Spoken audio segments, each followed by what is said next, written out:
அஸ்ஸலாமு அலைக்கும் வரஹ்மத்துல்லாஹி வபரகாத்துஹு. அன்பாதவர்களே, கண்ணியத்துக்குரியவர்களே, நல்லவர்களே, இதுதான் சௌர் குஹை. நபி ஸல்லல்லாஹு அலைஹி வஸல்லம் அவர்களும் அபூபக்கர் ரலியல்லாஹு அன்ஹு அவர்களும் இந்த குகையில் தான் மறைந்திருந்தாங்க. அபூபக்கர் ரலியல்லாஹு அன்ஹு அவங்க எல்லா ஓட்டைகளையும், குகையில் உள்ள எல்லா ஓட்டைகளையும் மூடினாங்க. ஒரு ஓட்டையை அவங்களோட காலால் மறைச்சாங்க. அந்த ஓட்டையால் ஒரு பாம்பு வந்து அபூபக்கர் ரலியல்லாஹு அன்ஹு அவங்களை கடித்தது. அன்பார்ந்தவர்களே, இந்த குகையில் தான் நபி ஸல்லல்லாஹு அலைஹி வஸல்லம் அவர்களும் அபூபக்கர் ரலியல்லாஹு அன்ஹு அவங்களையும் இருந்தாங்க. இப்போ எந்த அளவுக்கு கணிச்சுன்னா, காஃபிர்கள் அபூபக்கர் ரலியல்லாஹு அன்ஹு அவங்களையும் நபி ஸல்லல்லாஹு அலைஹி வஸல்லம் அவங்கள தேடி வந்தாங்க.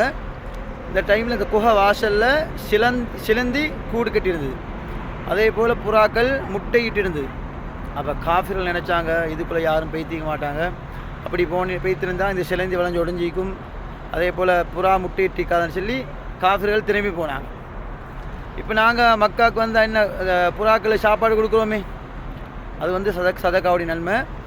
அந்த புறா, அதாவது நபி ஸல்லல்லாஹு அலைஹி வஸல்லம் அவர்களை பாதுகாத்த புறா, முட்டையிட்ட புறா, அந்த புறாவுடைய பரம்பரை தான் இப்போ இருக்கக்கூடிய எல்லா புறாக்களும் என்று சொல்லி சவுதி கவர்மெண்ட் ஒரு அறிவிப்பு கொடுத்துருந்தாங்க, ஒரு மேகசீனில் போட்டிருந்தாங்க.